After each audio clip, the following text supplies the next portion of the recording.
داستان ایمان فروشوں کی پارٹ 3 اپنا اسلامک اسٹوڈیو۔ اگر میری راہ میں کچھ بچھانا ہی چاہتے ہو تو وہ ایک ہی چیز ہے جو مجھے بہت بھاتی ہے۔ سلطان صلاح الدین ایوبی نے زیر لب مسکرا کر کہا، سلطان معظم آپ حکم دیں، وہ کون سی چیز ہے جو سلطان کے دل کو بھاتی ہے؟ ناجی کے نائب نے کہا، صلیبیوں کی لاشیں۔ سلطان صلاح الدین نے مسکرا کر کہا، مگر جلد ہی یہ مسکراہٹ ختم ہو گئی، اس کی آنکھوں سے شعلے نکلنے لگے۔ اس نے دھیمی آواز میں، جس میں غضب اور عتاب چھپا ہوا تھا، کہا، مسلمانوں کی زندگی پھولوں کی سیج نہیں، جانتے نہیں ہو؟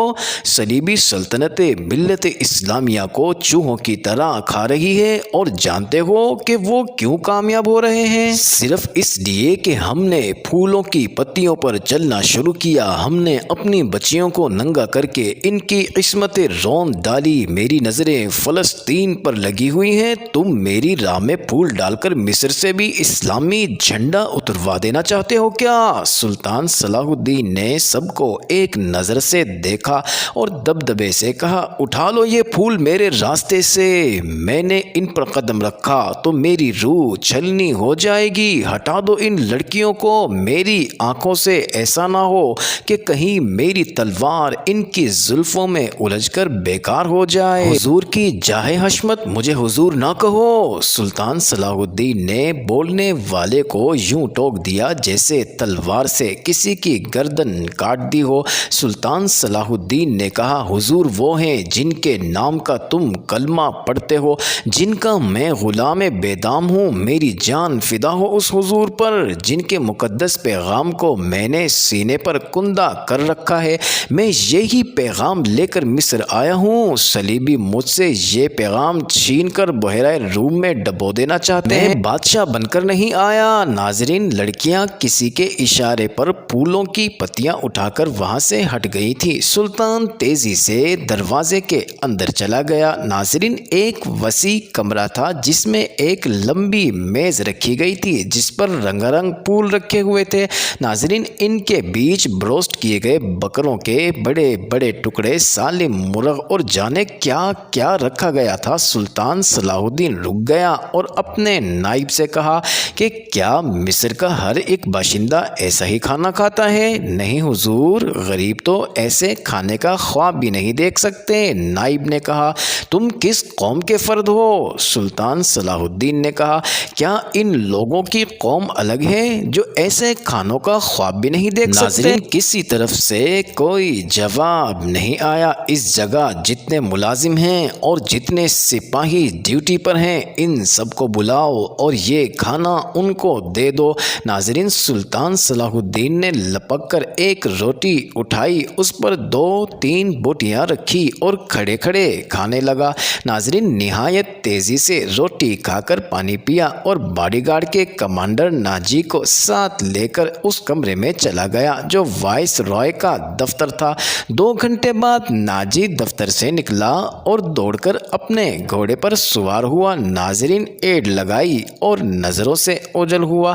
رات ناجی کے 2 کمانڈر جو اس کے ہمراہ تھے بیٹھے اس کے ساتھ شراب پی رہے تھے۔ ناجی نے کہا، جوانی کا جوش ہے، تھوڑے دنوں میں ٹھنڈا کروا دوں گا۔ کم بخت جو بھی بات کرتا ہے کہتا ہے رب کعبہ کی قسم، صلیبیوں کو ملت اسلامیہ سے باہر نکال کر ہی دم لوں گا۔ صلاح الدین ایوبی، ایک کمانڈر نے طنزیہ کہا، اتنا بھی نہیں جانتا کہ ملت اسلامیہ کا دم نکل چکا ہے، اب سوڈانی حکومت کریں گے؟ کیا آپ نے اسے بتایا نہیں کہ یہ 50,000 کا لشکر سوڈانی ہے اور یہ لشکر جسے وہ اپنی فوج سمجھتا ہے صلیبیوں کے خلاف نہیں لڑے گا؟ ناظرین، دوسرے کمانڈر نے ناجی سے پوچھا، دماغ ٹھکانے ہے اوروش؟ میں اسے یقین دلا آیا ہوں کہ یہ 50,000 سوڈانی شیر صلیبیوں کے پرخچے اڑا دیں گے، لیکن ناظرین، ناجی چپ ہو کر سوچ میں پڑ گیا۔ لیکن کیا اس نے مجھے حکم دیا ہے کہ مصر کے باشندوں کی ایک فوج تیار کرو۔ اس نے کہا ہے کہ ایک ہی ملک کی فوج ٹھیک نہیں ہوتی۔ اس نے بولا کہ مصر کی فوج بنا کر ان میں شامل کر دو۔ ناجی نے کہا تو آپ نے کیا جواب دیا؟ میں نے کہا کہ حکم کی تعمیل ہوگی لیکن میں اس حکم کی تعمیل نہیں کروں گا۔ ناجی نے جواب دیا مزاج کیسا ہے؟ اوروش نے کہا ضد کا پکا معلوم ہوتا ہے۔ ناجی نے کہا آپ کے دانش اور تجربے کے آگے تو وہ کچھ بھی نہیں لگتا، نیا نیا امیر مصر بن کر آیا ہے، کچھ روز یہ نشہ طاری رہے گا۔ دوسرے کمانڈر نے کہا میں یہ نشہ اترنے نہیں دوں گا، اسی نشے میں ہی بدمست ہو کر ماروں گا۔ ناجی نے جواب میں کہا ناظرین بہت دیر تک وہ سلطان کے خلاف باتیں کرتے رہے اور اس مسئلے پر غور کرتے رہے کہ اگر سلطان نے ناجی کی بے تاج بادشاہی کے لیے خطرہ پیدا کر دیا تو وہ کیا کریں گے۔ ناظرین ادھر سلطان اپنے نائبین کو سامنے بٹھائے یہ بات ذہن نشین کرا رہا تھا کہ وہ یہاں حکومت کرنے نہیں آیا اور نہ ہی کسی کو حکومت کرنے دے گا۔ اس نے انہیں کہا کہ اس کو جنگی طاقت کی ضرورت ہے اور اس نے یہ بھی کہا کہ اس کو یہاں کا فوجی ڈھانچہ بالکل پسند نہیں آیا۔ 50,000 باڈی گارڈ سوڈانی ہیں۔ ہمیں ملک کے ہر باشندے کو یہ حق دینا چاہیے کہ وہ ہمارے فوج میں آئے اور اپنے جوہر دکھائے اور مال غنیمت میں سے اپنا حصہ وصول کرے۔ یہاں کے عوام کا معیار زندگی اسی طرح بلند ہو سکتا ہے۔ میں نے ناجی کو کہہ دیا ہے کہ وہ عام بھرتی شروع کر دیں۔ کیا آپ کو یقین ہے کہ وہ آپ کے حکم کی تعمیل کرے گا؟ ناظرین ایک ناظم نے اس سے پوچھا کیا وہ حکم کی تعمیل سے گریز کرے گا؟ وہ حکم کی تعمیل سے گریز کر سکتا ہے، وہ حکم کی تعمیل نہیں اپنی منواتا ہے۔ ناظرین فوجی امور اس کے سپرد ہیں۔ ناظم نے جواب دیا۔ ناظرین سلطان ایوبی خاموش ہوا جیسے اس پر کچھ اثر ہوا ہی نہیں ہو۔ اس نے سب کو رخصت کر دیا اور صرف علی بن سفیان کو اپنے ساتھ رکھا۔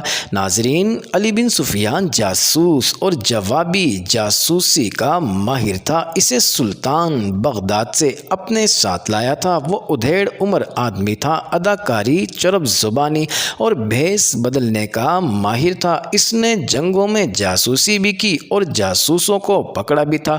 ناظرین اس کا اپنا ایک گروہ تھا جو آسمان سے تارے بھی توڑ لا سکتا تھا۔ سلطان کو جاسوسی کی اہمیت سے واقفیت تھی۔ ناظرین فنی مہارت کے علاوہ علی بن سفیان میں وہی جذبہ تھا جو سلطان ایوبی میں تھا۔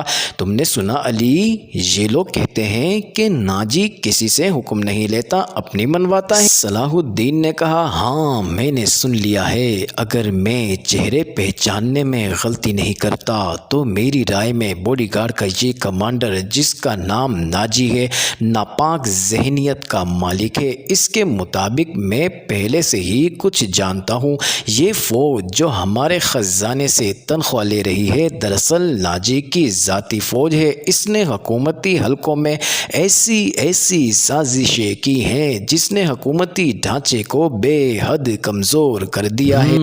آپ کا یہ فیصلہ بالکل بجا ہے کہ فوج میں ہر خطے کے سپاہی ہونے چاہیے۔ میں آپ کو تفصیلی رپورٹ دوں گا۔ مجھے شک ہے کہ سوڈانی فوج اس کی وفادار ہے، ہماری نہیں۔ آپ کو اس فوج کی ترتیب اور تنظیم بدلنی پڑے گی یا ناجی کو سبکدوش کرنا پڑے گا۔ علی بن سفیان نے کہا میں اپنے ہی صفوں میں اپنے دشمن پیدا نہیں کرنا چاہتا۔ ناجی اپنے گھر کا بھیدی ہے، اس کو سبک دوش کر کے دشمن بنا لینا دانش مندی نہیں ہوگی۔ ہماری تلواریں غیروں کے لیے ہے، اپنوں کا خون بہانے کے لیے نہیں۔ میں ناجی کی ذہنیت کو پیار اور محبت سے بدل سکتا ہوں۔ تم اس فوج کی ذہنیت معلوم کرنے کی کوشش کرو اور مجھے ٹھیک رپورٹ دو کہ فوج کہاں تک ہماری وفادار ہے۔ ناظرین سلطان صلاح الدین نے کہا اپنا اسلامک اسٹوڈیو کے معزز ناظرین، مگر ناجی اتنا کچا نہیں تھا کہ اس کی ذہنیت پیار اور محبت کے بکھیڑوں سے آزاد تھی۔ اسے اگر پیار تھا تو اپنے اقتدار اور شیطانیات کے ساتھ ناظرین اس لحاظ سے وہ پتھر تھا مگر جسے وہ اپنے جال میں پھنسا لینا چاہتا تھا اس کے سامنے موم بن جاتا تھا۔ ناظرین اس نے سلطان صلاح الدین کے سامنے یہی رویہ اختیار کیا، یہاں تک کہ وہ سلطان صلاح الدین کے سامنے بیٹھتا بھی نہیں، ہاں میں ہاں ملاتا چلا جاتا۔ اس نے مصر کے مختلف حصوں سے سلطان صلاح الدین کے حکم کے مطابق فوج کے لیے عام بھرتی شروع کی تھی، اگرچہ یہ کام اس کی مرضی کے خلاف تھا۔ ناظرین دن گزرتے گئے، سلطان صلاح الدین اسے کچھ پسند کرنے لگا تھا۔ ناجی نے سلطان صلاح الدین کو یقین دلایا تھا کہ سوڈانی فوج اس کے حکم کی منتظر ہے اور یہ قوم کی توقعات پر پورا اترے گی۔ ناظرین ناجی 2-3 بار سلطان صلاح الدین کو کہہ چکا تھا کہ سوڈانی فوج باڈی گارڈ کی طرف سے اسے دعوت دینا چاہتی ہے اور فوج اس کے اعزاز میں جشن منانے کو بےتاب ہے، لیکن سلطان صلاح الدین یہ دعوت مصروفیات کی وجہ سے قبول نہیں کر سکا۔ اپنا اسلامک اسٹوڈیو کے معزز ناظرین آئیے اب چلتے ہیں دوسری جانب۔ ناظرین رات کا وقت تھا، ناجی اپنے کمرے میں 2 معتمد جونیئر کمانڈروں کے ساتھ بیٹھا شراب پی رہا تھا اور 2 ناچنے والیاں ہلکی ہلکی موسیقی پر مستی میں آئی ہوئی ناگنوں کی طرح محصور کن اداؤں سے رقص کر رہی تھی۔ ناظرین ان کے پاؤں میں گھنگرو نہیں تھے، ان کے جسموں پر کپڑے صرف اس قدر تھے کہ ان کے ستر ڈھکے ہوئے تھے۔ اس رقص میں خمار کا تاثر تھا۔ ناظرین دربان اندر آیا اور ناجی کے کان میں کچھ کہا۔ ناظرین ناجی جب شراب اور رقص کے نشے میں محو ہوتا تھا تو کوئی اندر آنے کی جرت نہیں کر سکتا تھا۔ صرف ناجی کو معلوم تھا کہ وہ کون سا کام ہے جس کے لیے ناجی شراب و شباب کی محفل سے اٹھا کرتا ہے، ورنہ وہ اندر آنے کی جرت نہیں کرتا تھا۔ ناظرین اس کی بات سنتے ہی ناجی باہر نکل گیا۔ وہاں سوڈانی لباس میں ملبوس ایک ادھیڑ عمر کا آدمی تھا، اس کے ساتھ ایک جوان لڑکی تھی۔ ناجی کو دیکھ کر وہ اٹھی۔ ناظرین ناجی اس کے چہرے کی دلکشی اور قد کاٹ دیکھ کر ٹھٹک گیا۔ ناظرین وہ عورتوں کا شکاری تھا، اسے عورتیں صرف عیاشی کے لیے درکار نہیں تھی، ان سے وہ اور بھی کئی کام لیا کرتا تھا، جن میں سے ایک یہ تھا کہ وہ ان میں سے بہت ہی خوبصورت اور عیار و مکار لڑکیوں کے ذریعے بڑے بڑے افسروں کو اپنی مٹھی میں رکھتا تھا، اور ایک کام یہ بھی کہ وہ انہیں امیروں حکمرانوں کو بلیک میل کرنے کے لیے استعمال کیا کرتا تھا اور ساتھ میں ان سے جاسوسی بھی کرا لیا کرتا تھا۔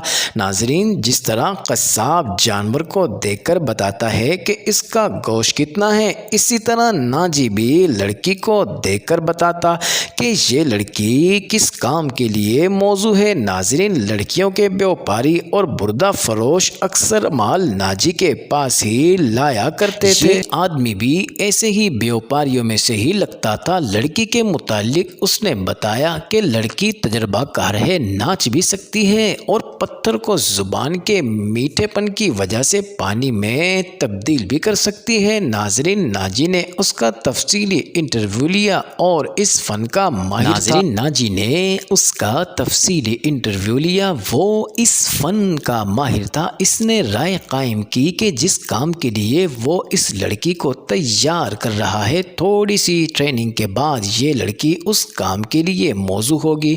معزز ناظرین بیوپاری قیمت وصول کر کے چلا گیا۔ ناجی اس لڑکی کو اپنے کمرے میں لے کر چلا گیا اور جاتے ہی دروازہ بند کر کے ناظرین اس لڑکی کی جانب لپکا۔ معزز ناظرین یہ انٹرسٹنگ ویڈیو جاری ہے، اگلی ویڈیو پارٹ نمبر 4 میں دیکھنا مت بھولیے گا۔